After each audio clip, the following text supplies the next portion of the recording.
going to buy when they're going to buy, and they're going to buy what they're going to buy. I think that's really what it is you be helpful and you just be patient. I don't need to convince them of anything. I don't need to persuade them necessarily that they have this problem. I don't get to tell them what their problem is. I just get to tell them how I might help them solve it. And then they get to decide if it's the right time and the right solution for them. Welcome to the Making Sales Social podcast, featuring the top voices in sales, marketing, and business.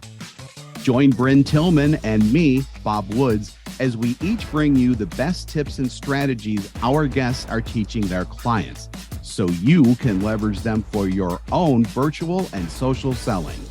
Enjoy the show. Welcome back to Making Sales Social podcast.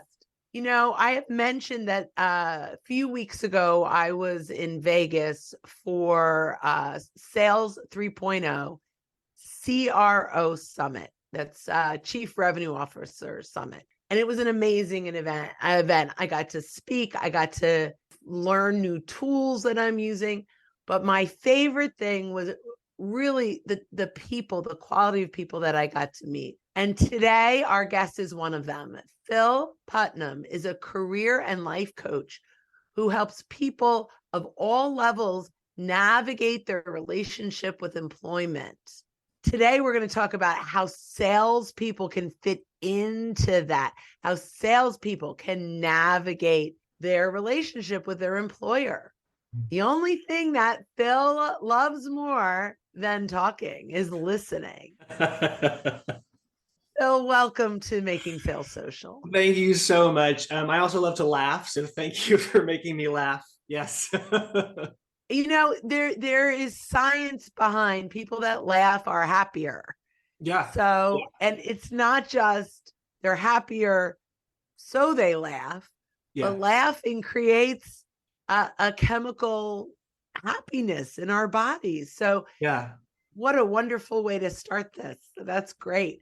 So, I will save you from any jokes that I may have to say, but maybe we'll have some giggles anyway. Yeah.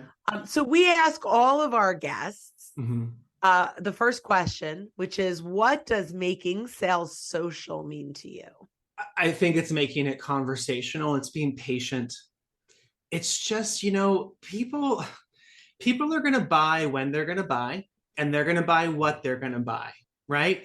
So I think that's really what it is you be helpful and you just be patient. And I really love to talk about the difference between persuasion and influence in selling. And I live primarily in the world of like multi-solution platform enterprise technology sale, right? So that's a long process usually.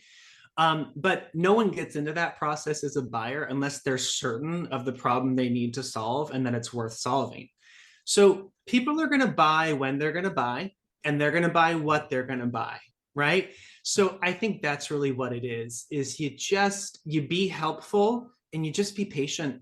I don't need to convince them of anything. Right. I don't need to persuade them necessarily that they have this problem. I don't get to tell them what their problem is. I just get to tell them how I might help them solve it. And then they get to decide if it's the right time and the right solution for them. I love that. So what I've heard you talk a little bit about is, I guess, the alignment between social selling and coaching. Sure. Can you share a little bit about, what you see is important in bringing those two activities together? Yeah, well, I think the most common bond they have is that they're both entirely based on going at the pace of the buyer or the consumer. And so with coaching, a great coach is going to facilitate your development. They're going to facilitate your realizations and your next steps, but they're going to respect your pace. They're also not going to set the agenda for you. Sometimes people will ask me, what do I need to look for when I'm looking for a coach? And I always tell them the most important thing when you're looking for a coach is you. Nothing matters more than you. Because again, you're paying for this service, right? So, and when I think about how you start finding out if you've got the right fit with the coach and the right chemistry, I think I start with how are they selling to you? And this is why I love talking about social selling and coaching. Because if they're hard selling and if they're trying to set an agenda, they're indicating to you what they're going to be like as a coach. And social selling, again, is all about prioritizing the consumer experience and waiting until the time is right for them. And so I think that a coach that social sells to you before you sign up is indicating to you that I'm going to prioritize your experience and I'm not going to prioritize my experience. So I just had this hashtag pop into my head. Sell like a coach. Yeah, yeah. It's so valuable. And it's okay, especially okay, I'm gonna go a little data nerd on you for a second. I I'll love take it. data. I love data nerd. I'm obsessed with buyer experience in any context. And we know that today's B2B buyers, thanks to Gartner and Forrester and a bunch of other buyer experience research recently, and by Corporate recently vision. I mean kind of over the past Yeah. 3-ish years, is that more and more people are spending time, doing their own research, self-service, digital research, learning and arriving at a certain point of purchase decision before they'll even talk to a rep from a Mhm. supplier. And then that's about 45% of their buying time. And then roughly like 17% is spent talking to a rep, right?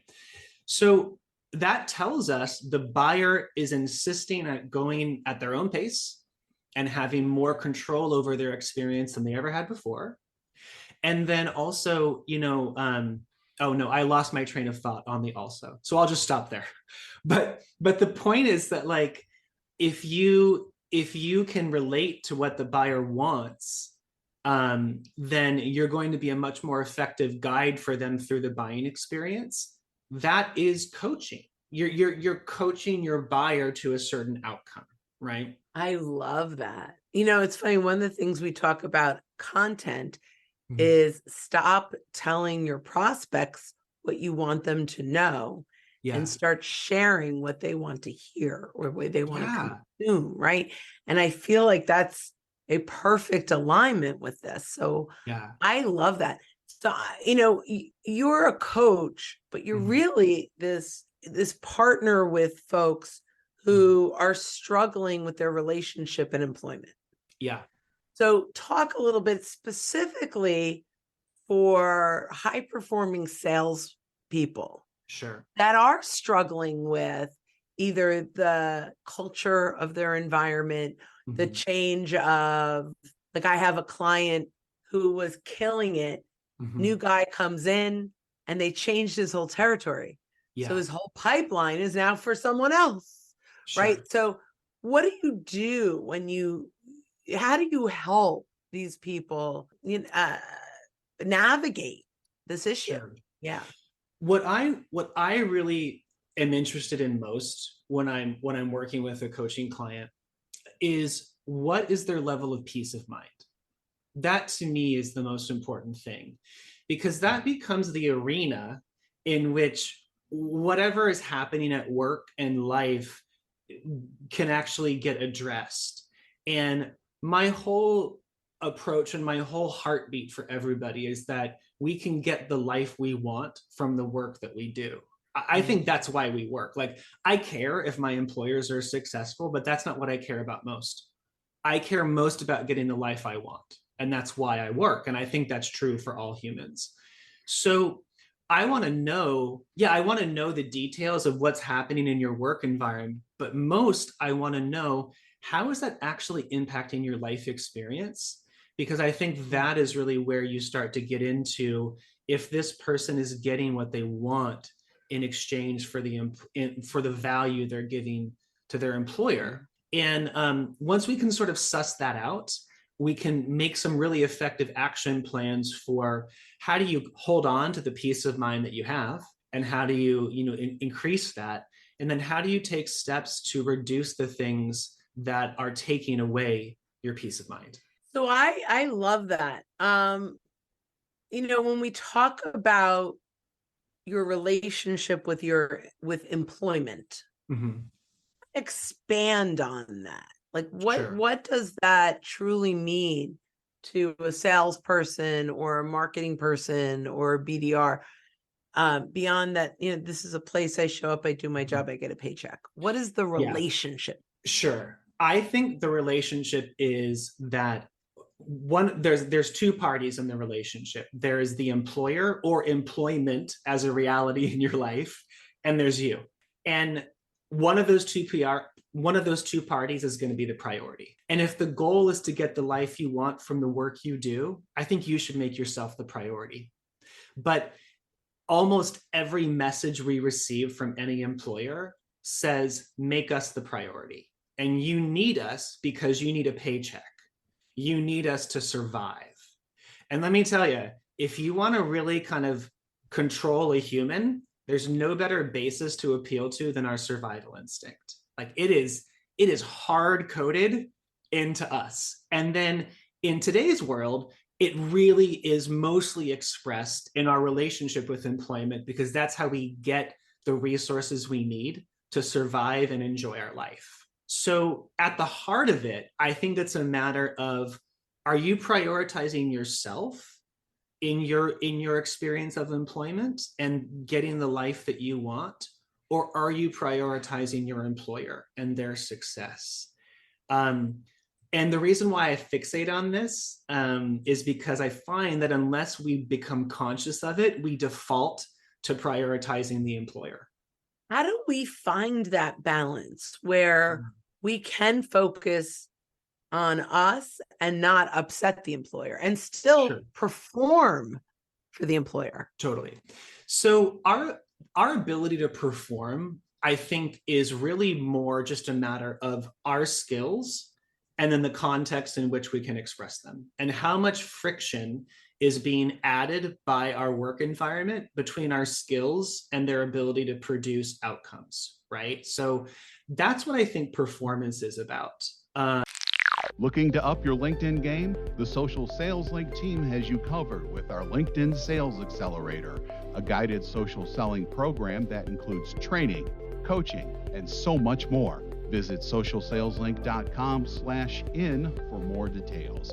Again, that's socialsaleslink.com/in. And then as far as how do we navigate this, I think the key is boundaries. And this is one of the main areas that I coach on. Oh my gosh, if you talk to me for more than 5 minutes, we're going to end up talking about boundaries. I love boundaries. And the reason why I love them is because boundaries are an expression of self-respect. And if you're going to do the work and the effort of establishing boundaries and aligning on them with your employer, which is scary, it's like, hey, you got to go to your employer and say, you know what? I'm not a morning person. You're going to get the best value out of me between 10 a.m. and 7 p.m. So if you force me to be on 8 a.m. meetings every day, yeah, I can probably do that. You're not going to be getting value from me. Do you want value from me, or do you want adherence to a policy? That can be a scary conversation, right? So if you're going to do that work of doing that, it's going to need to be able to have you're going to need to believe that it's worthwhile. And if you believe that you deserve work-life balance, and if you believe that you deserve the balance that is the output of establishing boundaries, then you're going to be willing to deal with that discomfort and make that happen.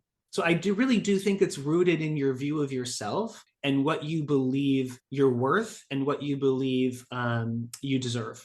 Yeah, and I think your worth will also come from the achievements that you do at work, some of that, right? So I love that mindset.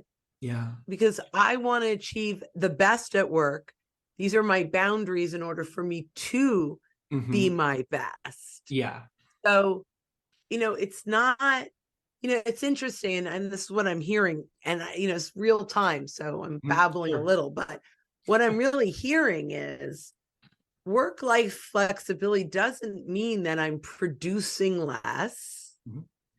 It means that I'm optimizing my time to produce more, to be better, to be more successful, and not just put in the hours, right? Like that's a major aha moment, not just for the employee, Yeah. in setting boundaries, but for the employer Yeah. to rethink how they lead this team.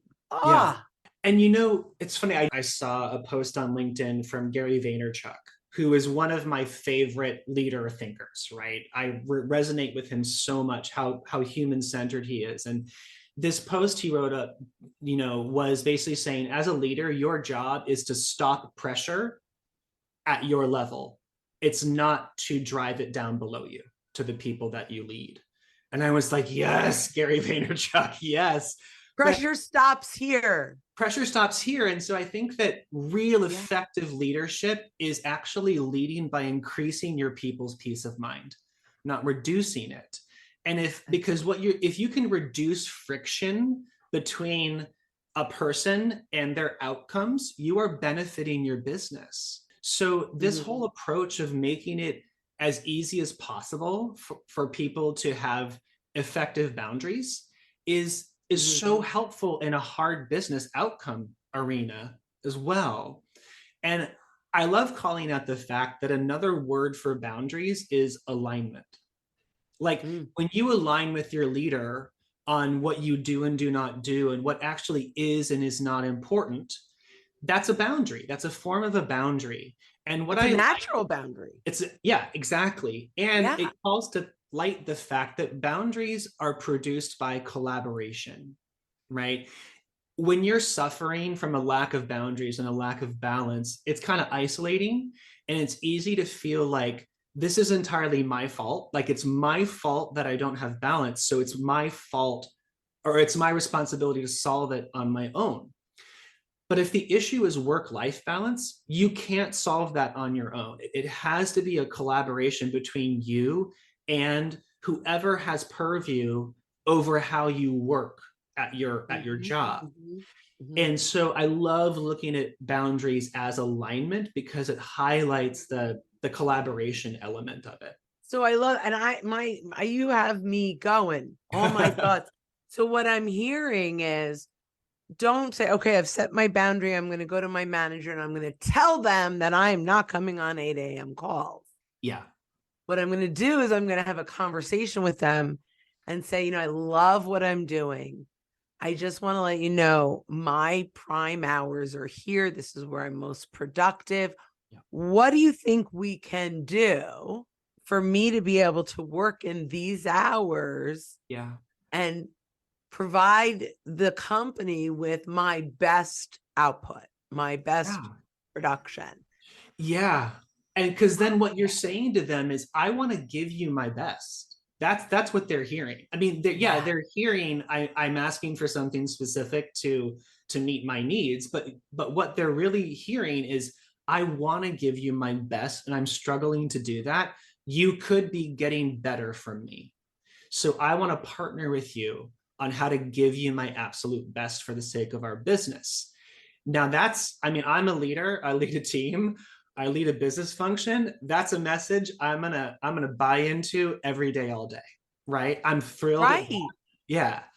And so I like talking about this because I think it can take some of the venom out of the fear around establishing boundaries with an employer.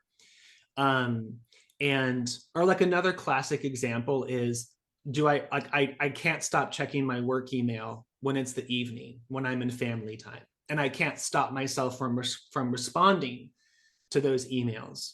But what I want to ask the listeners is, if you feel that, have you gone to your employer and said, hey, does it actually matter if I respond to an email at 10 p.m.? And if so, why does it matter? What's the business reasoning for that? Mhm. And have that conversation, and you can say to your boss, hey, I'm struggling here. Like, I have this compulsion to do work in non-work time, and honestly, my family's suffering, my peace of mind is suffering. Do you actually need this from me, or is this just something that I'm kind of volunteering? I'm voluntarily reducing my peace of mind. And you don't want to sacrifice on assumption if you don't Yeah. if you don't need to, right? So it's interesting because I do that Mhm. to my team because I'm working. but I have told them they do not need to respond to anything. I'm going to be sending emails all hours. Yeah. You do not need to respond until you go back to work. Yeah. But if I have to wait to respond, I'll forget. Like if I, so how do you feel about like that almost is the culture, like saying, hey, rather than saying, stop sending me emails, is it okay if I wait till work hours to respond? Mm-hmm. And then if there's anything that is critical, text me and say, I just sent an email that's critical. Because now it's more work for them to do. I don't know. This is what I do with my team. So really, I'm asking for personal coaching here. Is that? Totally. I want to commend you. That makes me want to be on your team, because what that tells me is that the culture that you're building is one of communication. It's one of reason. It's reasonable, right?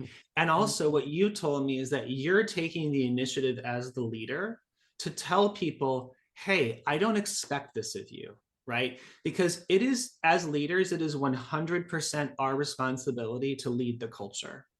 And also it's an imbalanced power relationship between leader and direct report. So the direct report will never feel fully safe to enforce their own boundaries. They will need some prompting and support from their leader. And that's going to have to be they're going to have to be reminded of that, right? So I love that you are actively maintaining a culture that lets people know, hey, the way I work may be different than the way you work, and that's totally fine. And you don't need to give in to this compulsion to please me, right? I'm here to serve you. I love that style of leadership. One other thing I do once we meet every Monday for our, all deck meeting. Yeah. And at the end of every meeting, I'll say, is anyone feeling overwhelmed? Does anyone need support in what they're doing this week? Oh my gosh. And sometimes we have people deadlines on this, and I'll say, who has some time that they can go help? Mm-hmm. Who can go support this, right? Yeah. And the team is very cohesive because of that. So that, when you said that, it made me feel hugged. Honestly, that's what it felt like. And just, I think it's so, if you can, like what you're describing, you're making it safe for people to struggle.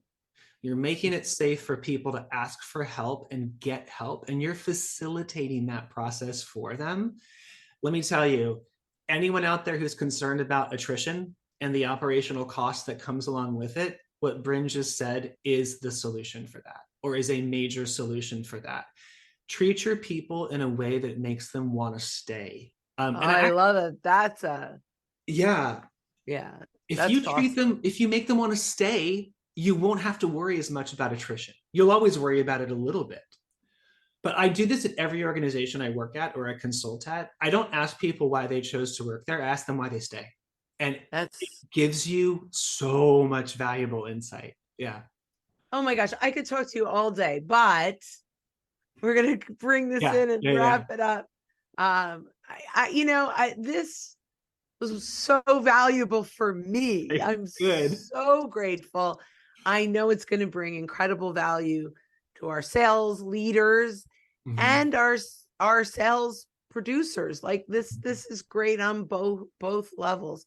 So if a company wants to hire you, how would they get in touch with you? Sure. Yeah. So philputnam.com is going to be the best place. I do coaching for individuals, and then I do also corporate engagements. And so there's a button on there to book a free intro call with me. That's the best way. Just book a call.